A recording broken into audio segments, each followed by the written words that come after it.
दोस्तों आज की इस वीडियो में हम क्लास 11th के एनसीईआरटी की जो पॉलिटिकल साइंस की पुस्तक है इसके चैप्टर 5 के तहत हम आज संसद के जो दोनों सदन है लोकसभा एवं राज्यसभा के शक्तियों से संबंधित चर्चा करेंगे। और यह वीडियो जो है स्कूल के जो बच्चे हैं जो 11th क्लास में पढ़ते हैं उनके लिए तो महत्वपूर्ण है ही, साथ ही साथ आप अन्य किसी भी अगर कंपटीशन की तैयारी कर रहे हैं तो आपके लिए ये बहुत ही महत्वपूर्ण होने वाला है। वीडियो की एंड तक बने रहें, काफ़ी सारा नोट्स है जो कि आपके कॉम्पिटिटिव एग्ज़ाम के लिए बहुत ही महत्वपूर्ण साबित होने वाला है। तो दोस्तों आइए आरंभ करते हैं। जैसा कि हम सब कई बार पहले चर्चा कर चुके हैं कि भारत में जो संसद के 3 प्रमुख अंग हैं जिसमें कि लोकसभा, राज्यसभा और राष्ट्रपति हैं। दोस्तों अगर हम संसद के गठन की अगर उनके संरचना की बात करें तो भारतीय संविधान का जो आर्टिकल 79 है आर्टिकल, यह जो है संसद के गठन एवं उसके संरचना से संबंधित है। वहीं आर्टिकल अगर हम 80 की बात करें तो ये राज्यसभा की बात करता है, राज्यसभा के संगठन एवं उसकी संरचना की बात करता है। और आर्टिकल 81 जो है लोकसभा से संबंधित है। तो दोस्तों यहाँ पे हमें जो चर्चा करना है वो लोकसभा एवं राज्यसभा की शक्तियों की।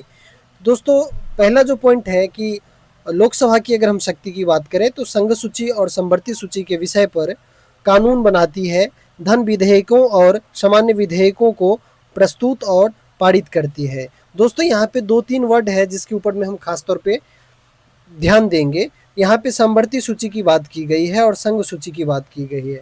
तो दोस्तों आइए एक बार हम सूची को देख लेते हैं। भारतीय संविधान में शक्तियों का बंटवारा जो है कि किस मुद्दे के ऊपर में राज्य के द्वारा कानून बनाया जाएगा और किन मुद्दों के ऊपर में केंद्र सरकार के द्वारा कानून बनाया जाएगा, इन चीज़ों को संतुलन करने के लिए 7वीं अनुसूची में जो है संघ सूची, राज्य सूची और समवर्ती सूची के तहत जो है विषयों का बंटवारा किया गया है, क्योंकि भारत एक संघवादी देश है।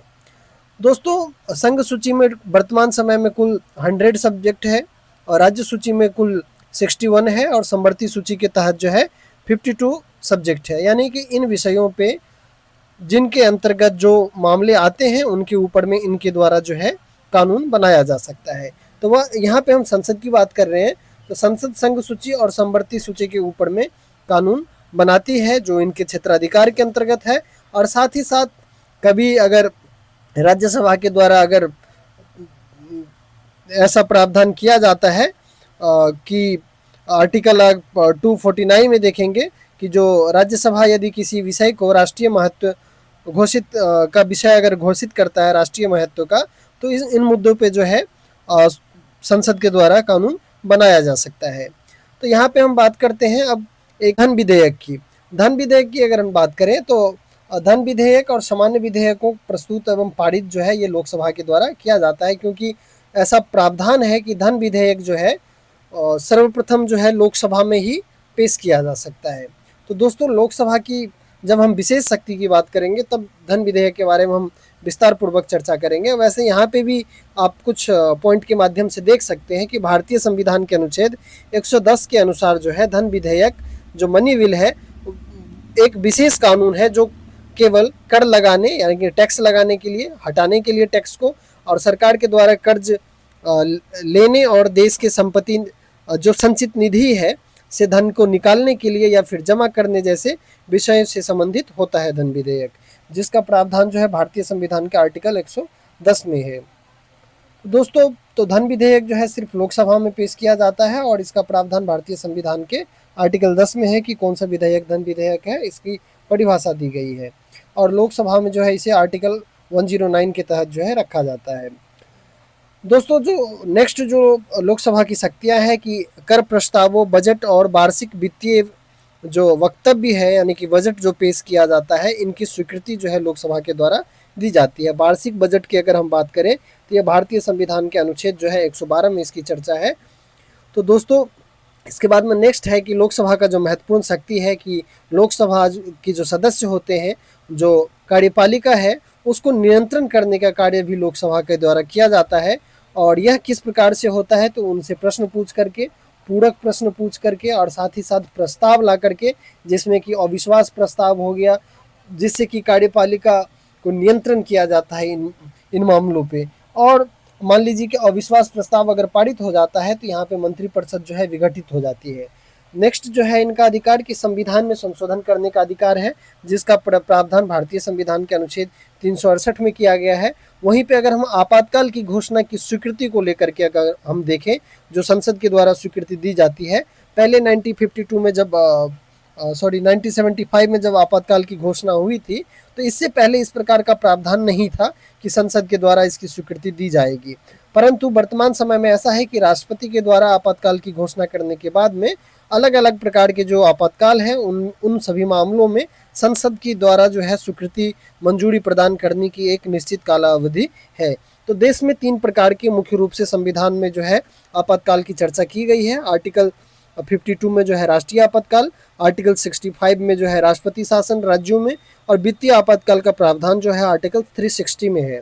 अगर हम राष्ट्रीय आपातकाल की बात करें तो 1 माह के भीतर जो है सदन की स्वीकृति जो है अनिवार्य माना जाता है इसमें, जो कि यह जो होता है स्पेशल मेजोरिटी के साथ में होता है, विशेष बहुमत के साथ में होता है।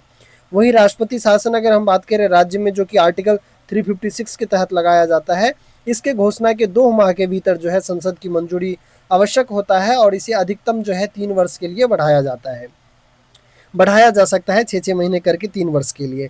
वहीं पे अगर हम वित्तीय आपातकाल की बात करें, जो कि आर्टिकल 360 में है इसका प्रावधान, 2 माह के भीतर जो है संसद की मंजूरी लेना आवश्यक होता है और इसे अनिश्चित काल के लिए जो है इसकी मंजूरी दे दी जाती है, इसका कोई समय सीमा नहीं है। तो इस प्रकार से ये लोकसभा की एक महत्वपूर्ण शक्ति है।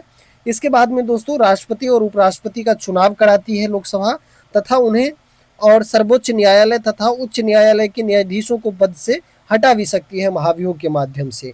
यहाँ पे अगर हम राष्ट्रपति के चुनाव की अगर हम बात करें तो इसमें लोकसभा के सदस्य, राज्यसभा के सदस्य और राज्य विधानसभा के जो निर्वाचित सदस्य होते हैं ये पार्टिसिपेट करते हैं। उपराष्ट्रपति के चुनाव में जो है सिर्फ लोकसभा और राज्यसभा के सदस्य भाग लेते हैं, सभी सदस्य भाग लेते हैं। और सर्वोच्च न्यायालय और उच्च न्यायालय के न्यायाधीश को हटाने का प्रावधान जो है भारतीय संविधान के जो आर्टिकल 124(4) जो है, इसमें सर्वोच्च न्यायालय के न्यायाधीश को हटाने का प्रावधान है और हाई कोर्ट के न्यायाधीश जो है इनको हटाने का प्रावधान आर्टिकल 217 में है, यानी 217 एक क्लॉज बी में जो है इसका प्रावधान किया गया है। और राष्ट्रपति के ऊपर में अगर हम महाभियोग की बात करें तो भारतीय संविधान के जो अनुच्छेद 61 है इसके तहत राष्ट्रपति के ऊपर में महाभियोग लगाया जा सकता है। वही नेक्स्ट अगर हम देखें तो समिति और आयोग का गठन की जाती है लोकसभा में और उनके प्रतिवेदन पर विचार की जाती है। विभिन्न मामलों से संबंधित विभिन्न समितियां होती है, जो कि लोकसभा से संबंधित भी होती है, राज्यसभा से संबंधित भी होती है, और कुछ संयुक्त समिति भी होती है जिसमें कि दोनों ही सदन के सदस्य होते हैं। वहीं पे अगर हम राज्यसभा की शक्ति की बात करें तो दोस्तों राज्यसभा में समान विधेयकों पर चर्चा कर उन्हें पारित करती है और धन विधेयक में संशोधन प्रस्ताव पारित करती है। अगर हम देखें तो संविधान संशोधन विधेयक और सामान्य विधेयक के मामले में जो है राज्यसभा की शक्ति और लोकसभा की शक्ति समान रूप से है। सिर्फ धन विधेयक के मामले में लोकसभा अधिक शक्तिशाली है और धन विधेयक के मामले में जो है राज्यसभा सिर्फ उस 14 दिन तक अपने पास में रख सकती है, जो कि आर्टिकल अगर 109 की अगर हम बात करें तो इसमें बताया गया है कि राज्यसभा में इसे पेश नहीं किया जा सकता है धन विधेयक को, और 14 दिन के भीतर जो है लोकसभा को विधेयक जो है वापस करना होता है राज्यसभा से।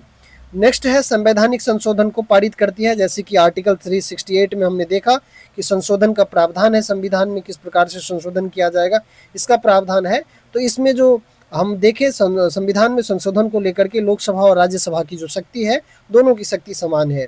नेक्स्ट जो है प्रश्न पूछकर संकल्प और प्रस्ताव प्रस्तुत करके कार्यपालिका पर नियंत्रण करती है, जैसे कि हम लोकसभा के मामले में देखा, ठीक उसी प्रकार से राज्यसभा के पास भी शक्तियां हैं, प्रश्न पूछ करके संकल्प पारित करके और प्रस्ताव के द्वारा जो है कार्यपालिका पर नियंत्रण करने की कोशिश करती है।